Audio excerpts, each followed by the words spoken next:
Then move out, she said, nodding toward the couch where her friend was already settling in. Ethan didn't argue. He set his keys down and walked past them without a word. Ethan froze in the doorway. Madison's voice still carried that careless edge, the kind that made every argument feel like a joke she'd already won. From the couch, Ben reached for the remote like it was his, a can of beer tilting on the armrest. The TV hummed low in the background, filling the silence she left. Ethan dropped his keys on the counter. The metallic snap cut through the room, sharper than he meant. You serious? Madison shrugged without looking up from her phone. You're overreacting. You just needed a place to crash. Something in him clicked shut. No anger, just quiet calculation. He walked past her, past the couch, into the small office corner by the window. The hum of his desktop filled the silence. He sat down, opened the leasing portal, and stared at the words, "Terminate lease." Ben coughed. Madison laughed at something on her screen. Ethan clicked once. Confirmed. He unplugged the router next. The lights on the modem blinked twice, then went dark. A small, soft sound, like the end of a sentence. He wrapped the cables neatly, placed everything in a cardboard box, and kept packing. Madison leaned in the doorway. You're really doing this? Yeah. Her laugh came out too loud. You'll calm down tomorrow. He didn't answer. Just zipped his backpack, slid the box under his arm, and turned off the last light. The room dimmed. Only the glow from her phone remained, lighting her smirk. She didn't notice the empty wall where the framed lease papers had hung. He'd already taken them down months ago when he renewed under his name only. Outside, the air was cool, the parking lot quiet. He loaded the box into his trunk, locked the car, and stood there for a moment, breathing out slow. No yelling, no slamming doors, just silence, and the faint hum of the refrigerator dying behind the wall as the power cut out. He didn't look back. The next morning, the apartment looked like a moving truck had swallowed half of it. Cabinets stood open, one side empty, the other still cluttered with Madison's candles and mismatched mugs. Ethan folded his shirts in quiet stacks, slid them into a suitcase, unplugged the coffee maker, wrapped the cord around it twice. He moved slowly, not sneaking, just done. Every sound felt deliberate. The thud of drawers closing, the hiss of tape, the quiet scrape of a box across the floor. Each motion steady, like he'd rehearsed it long before today. Madison came out of the bedroom in a robe, squinting. You're seriously packing? Yeah. For real. He nodded. Lease is already canceled. She stared at him like he was joking. You're being dramatic. You know I didn't mean it. He didn't answer. Pulled a folder from the drawer, printed receipts, utility accounts, all with his name on top. Neat. Highlighted, labeled. Ben's shoes were by the couch again. Ethan placed them by the door on his way out of the room. At noon, he called the landlord, confirmed the move-out date, then the electric company, the internet provider, the water service. He'd set everything to end Sunday night. No malice, no revenge speech, just logistics. When Madison left for work, she leaned in the doorway again, arms crossed. You'll regret this. He looked at her phone reflection in the mirror behind her. Maybe. The door closed behind her. By evening, the apartment was half bare. He sealed the last box, wrote "kitchen" on the tape, and stood still. The air sounded different now. Hollow, lighter, like the walls had finally stopped listening. He sat down on the floor, back against the wall, the only light coming from the screen of his laptop as he updated his forwarding address. A confirmation email popped up. Lease termination request approved. Vacancy listing scheduled. He closed the lid, exhaled once. The silence that followed didn't feel empty. It felt clean. Outside, the sunset hit the parking lot in dull gold.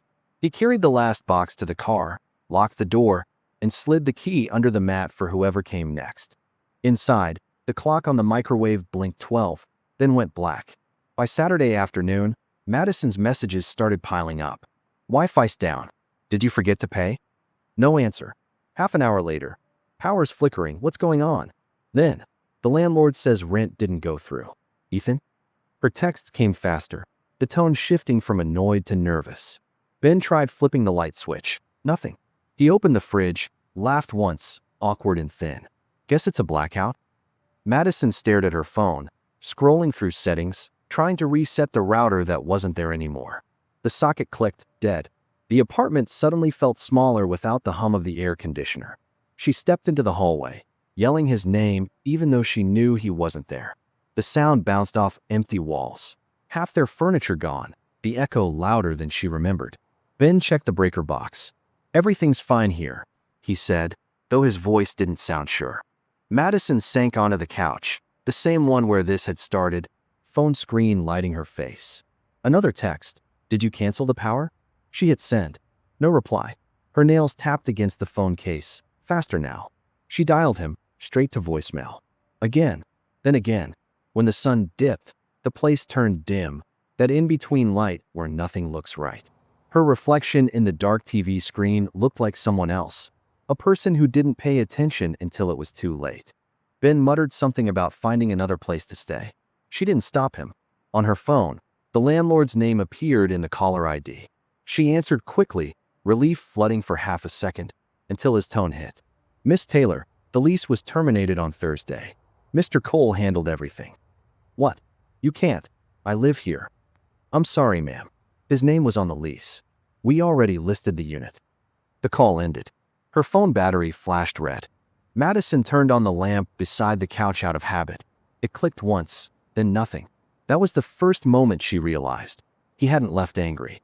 He'd left prepared. Monday morning, she drove straight from work to the apartment, already rehearsing what she'd say if Ethan was there. Something between an apology and a demand. But when she unlocked the door, strangers were standing in her living room. A young couple, both smiling politely, surrounded by boxes and the smell of new paint. "Hi, can we help you?" the woman asked. Madison froze. "This is my apartment."